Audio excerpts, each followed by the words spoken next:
Kardom Karbira Duana Pan Ilitum Mathakirla Channel Hin Pen Ninga Klong La Pen Ninkang Sama Kardom Pajiriklo Kardom Perthulong Bori Lo Pulote Ili Chunbekji Kecheng Ke Chunche Det Un Edet Tahai The Bonsida Bor Ipon Mom Ken Bomom Lo Pulote Arniseke Chunbekji KEUN-E La Kecherabdo Ilitum Penya Sai Claim Pen Kecheng Ko Un Edet Bata Un Edet Lo Pule Ilitum Obup Nangji Kali Athema KEUN-E Ke KEUN Anatu Kidamji Atowar Mate Bang Tekeritum Puiglo KEUN-E Kichunche Lake KEUN a New York Pusipo Mate KEUN-G a Don Pusipo Asi Ilitum un ebom Kecheng Ko un ebom Pusa itum unang ni Athema Ilitum KEUN Natusi Damik Bom Lo KEUN Natusi Arluik Bom Lo KECHENGSI Ke Jata Choglim Lelo Jata Teket Elo Ponsa Kichunche Ke Tekte Lahai Pensilitum Jali Pon Bompo Lapen KEUN Natusi Damik Bompo Taking Bompo Ke Perthilo Nong Ke Thang Pek Arlenge Theatum Akailong Nam Et Pusai Litum Chinidam Alang Litum Da Kecheng Puke KEUN-E Kichunche Do Pek Chitanik Lona Thomas Alva Edition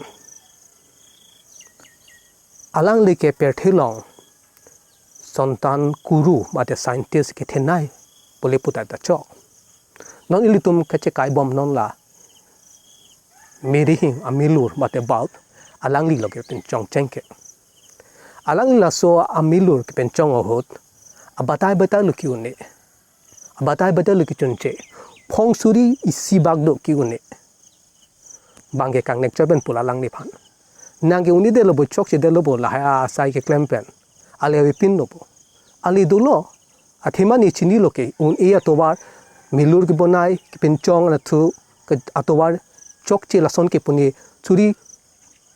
Tovar Suri Isi Anchini de Loke Un E Abidi Noni KEUN Abidi Siripo Alang Li Ning Chipa Bibi Pin Penajone Alang Li Milur Penchong Dalo Baut Tapen Pini Ilitum Cheka Iklong Lo Alang Li Chotkali Ke Thedung Do Ikpik Lang Alang Litum Akailamo Litum Chini Lo Polote Chini Alang Litum Chipaduk Ikpik Bori Ikpik Kecheng Ke Abata Lo KEUN-E Bonsita Alang Litum Ning Chipa Bibi Ajone Bori Bomb Jone Pini Ilitum Alang Litum Amen Chini Iklo Inot Anong Ke Thang Pek Abang Puchaman Iklo Abraham Lincoln Alitum Ta Arjulong Ikhupo Ilitum Pudamun Alang Li Hano America Ame Puke Thenai Putapun Alang Li Inot Sai Chutuki Choda Sopo Lan Chotakali Alang Li School Biheku School Ta Lo Charlie Long Pameme But the school Ta Dun Long Pameme Bonsi Da Alang Li Metang Ke Bori Ajone Batai Chunchidet Busda Batai Bori Bomb Ajone Alang Li Pini Ilitum Chini Damiklo America Long President Ke Thenai Chimaniklo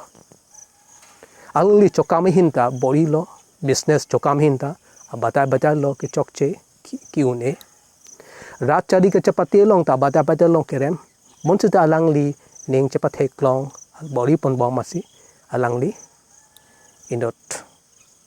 a President Mandet Lo Lan Chotakalik Per America Det a President Ke Thenai Abang Puchemanik Dalo Lapen Non Ilitum Ke Thang Bom Amazon Kecheng Abang Pu a founder Jeff Bezos Alang Li Te Kecheng Batai Lo KEUN-E Ke Chokche Bonsi Alang Li Ning Chipa Bibida Jone Pini Alang Li Inot Ke Plang Perthelong Ke Plang Pik Abang Puchemanik Dalo La Si Ilitum Chini Damik Nangji KEUN-E La Kecherabdo Ilitum Kecheng Ko Un Edet Lo Pole Ilitum Chi Udet Nangi Pu Alam Kali Sita Bori Pon Bom Lo Polote Lake Don Ason Lo Hu KEUN-G ANGDENG Long Dam Je Pan Don So Arlupon Bom Si Morne Si Ilitum Ta Bori Lo Polote Chunit Vekpo Unit Vekpo Kurwang Tro